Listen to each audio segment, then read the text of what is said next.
Salut tout le monde et bienvenue sur cette nouvelle vidéo. Alors aujourd'hui j'avais envie de parler de la gestion du stress et prendre du temps pour soi. Comment prendre du temps pour soi peut devenir un remède contre le stress.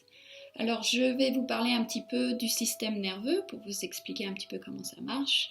On sait très bien d'un point de vue philosophique que prendre du temps pour soi est très important. Ça veut dire qu'on le mérite. Ça veut dire qu'on sait qu'on a besoin de se relaxer. Mais je vais un petit peu vous parler du système nerveux, de l'ancrage comme d'habitude, et comment vous pouvez utiliser les temps pour soi pour vraiment combattre le stress. Alors le système nerveux a deux branches, le parasympathique et sympathique. Ils ont deux effets opposés.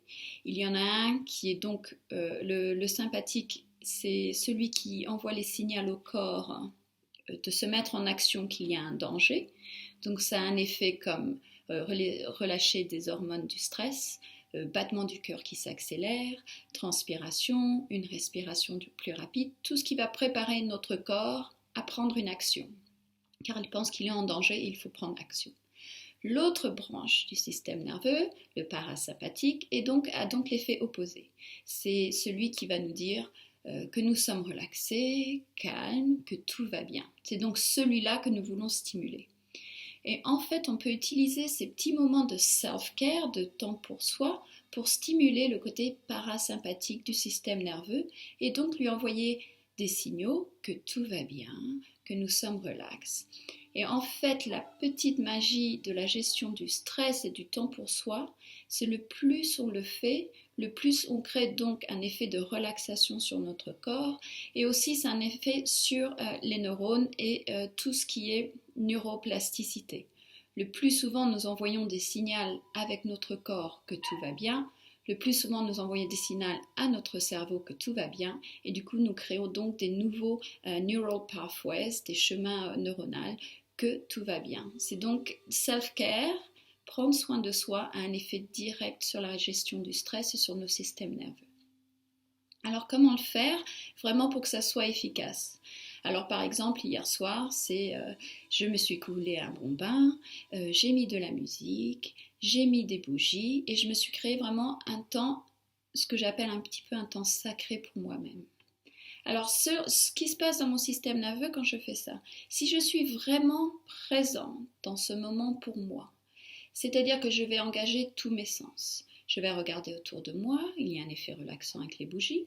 Je vais mettre de la musique douce et je vais vraiment être présente dans mon bain, dans mon corps. Sentir l'eau, vraiment sentir la chaleur du bain. Tout cela va être un signal, des signaux à mon système nerveux que je suis en état de relaxation, en état d'harmonie avec moi-même. Alors si on prend un bain et qu'on est en train de se demander ce qu'on va faire à manger ce soir ou ce qu'on va faire au travail demain, nous sommes moins présentes et du coup en fait on envoie un signal opposé au système nerveux qui commence à se stresser et à se dire ah oui mais en effet il y a des choses à faire demain et j'envoie tout un tas de signaux opposés. D'où l'importance d'être vraiment présent dans ces moments de temps pour soi et de self-care. Si on décide que nous allons faire une marche en forêt pendant 5 minutes, il faut vraiment être présent. Regardez autour de vous, utilisez tous vos sens. Le plus de sens que vous allez utiliser, ça va être le plus de signaux que vous envoyez à votre système nerveux que vous allez bien, que vous êtes en détente. Cela veut dire regardez bien autour de vous, sentir l'odeur de la nature et être dans votre corps, sentir le sol sous vos pieds en sécurité plantés au sol. C'est pareil si vous êtes dans votre bain.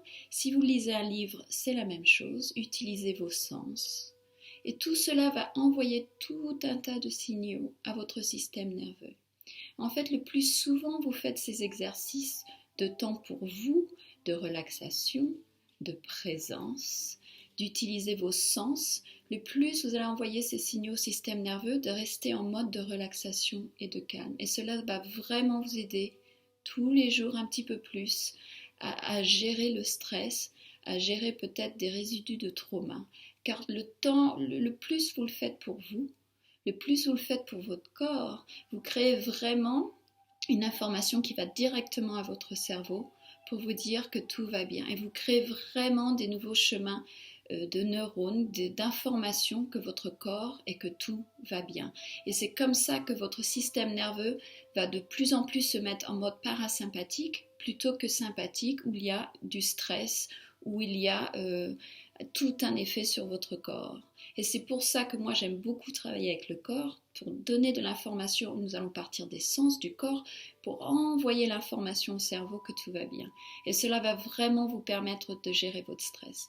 Donc prendre du temps pour soi, mais être vraiment présent quand nous le faisons, a un effet direct sur notre physiologie qui va avoir un effet direct sur notre psychologie. Et c'est là un peu la magie de la gestion du stress et d'utiliser son corps pour gérer son stress. J'espère que cela vous a aidé pour aujourd'hui et je vous souhaite une super journée.